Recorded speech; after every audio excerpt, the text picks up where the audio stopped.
Good evening. The Philippine Air Force and the United States Pacific Air Forces hold a bilateral air intercept training over the West Philippine Sea. In a press conference on Tuesday, February 4, Philippine Air Force spokesperson Colonel Maria Consuelo Padilla says the exercise is a crucial step in enhancing interoperability, improving air domain awareness, and agile combat employment of both air forces' bilateral air objectives. According to Padilla, the joint exercise includes a bilateral bomber air patrol, air intercept training, and photo exercise over the West Philippine Sea. Padilla says the activity involves 2 Philippine Air Force FA-50 aircraft and 2 US B-1 aircraft. She notes that the joint exercise was conducted under the framework of the Mutual Defense Board Security Engagement Board activities between the Philippines and the US. According to the Philippine Air Force, the joint exercise demonstrates a collective commitment to maintaining regional security and stability in the Indo-Pacific region.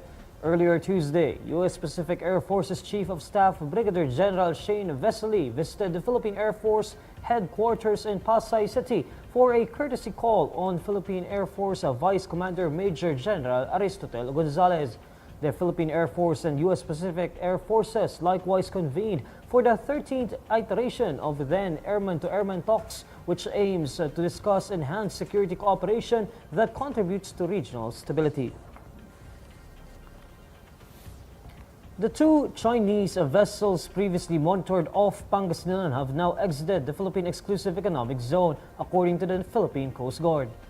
In a social media post on Tuesday, February 4, PCG spokesperson for the West Philippine Sea, Commodore J. Tariela, says BRP Cabra closely shadowed Chinese Coast Guard vessels 3301 and 3104 until they exited the country's exclusive economic zone. According to Tariela, BRP Cabra continuously issued radio challenges to the Chinese vessels throughout the whole operation. Through the radio challenges, Tariela says PCG personnel highlighted China's absence of legal authority to patrol the area. They cited the Philippine Maritime Zones Act, the United Nations Convention on the Law of the Sea, and the 2016 Arbitral Award. Based on PCG's dark vessel detection data, China Coast Guard 3301 was spotted 61 nautical miles from Beijing's Guangdong province around 7 a.m. on Tuesday, while China Coast Guard 3104 was spotted some 81 nautical miles from Guangdong province.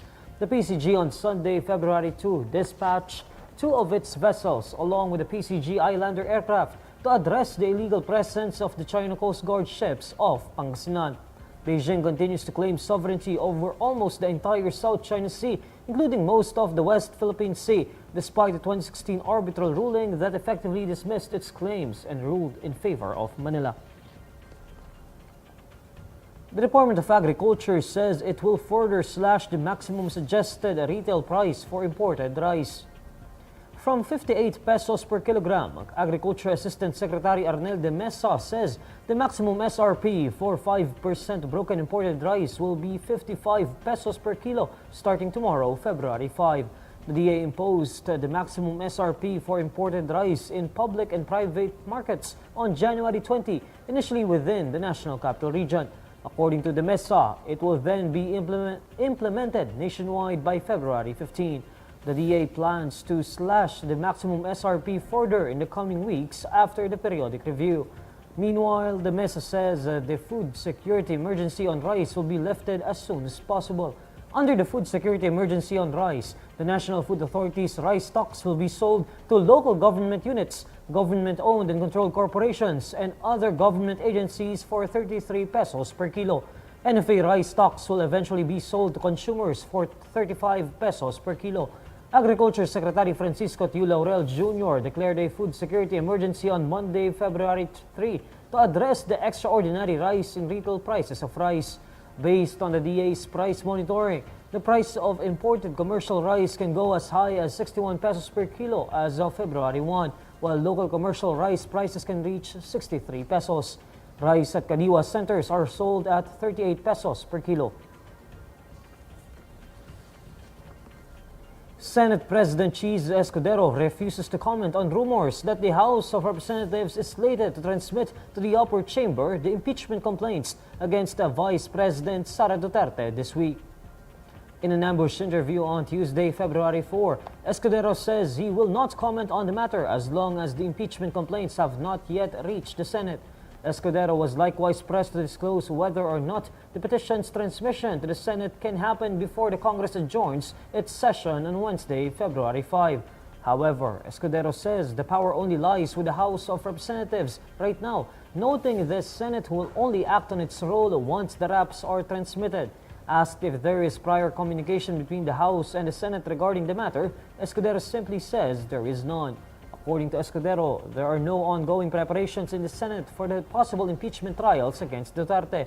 The Senate chief previously said he had no intention of instructing fellow senators to prepare for such eventuality at an early time such as now.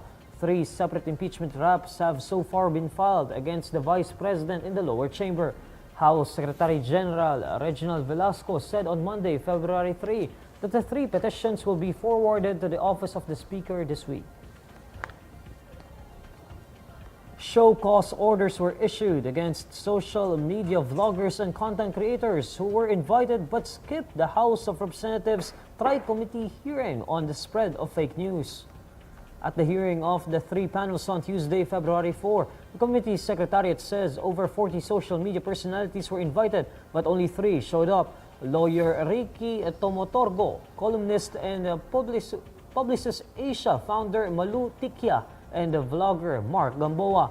According to the letters, invited guests offered various reasons for skipping the hearing, with some saying that they received the letter on short notice and others saying that they are either out of town or out of the country. Others called out the Tri-Committee for supposedly trying to stifle free speech, leading Abang Lingkod, the party list representative Joseph Stephen Paduano, to remind the panels of their regulations. But for all those resource persons, with an excuse letter or without an excuse letter, they should be invited through a show cause order for the next hearing, Mr. Chairman. So that's a matter of protocol and procedural in every committee hearing, Mr. Chairman. Tri-Committee Lead Chair Dan Fernandez mentions that there are valid excuse letters, but Paduano says that there are some who gave unacceptable reasons. Paduano also urges the House Legal Department to study the possible disbarment of former Presidential Communications Office Secretary and lawyer Trixie Cruz Angeles due to her decision to ignore the Tri-Committee hearing. Cruz Angeles questioned the proceedings of the House, which Paduano says is grave because she is an officer of the court. He is an officer of the court, and he should respect the constitutional duty of Congress. And question of legality, Mr. Chairman, I respectfully move that we will consult the legal department of this House for a possible disbarment case against Attorney Trixie.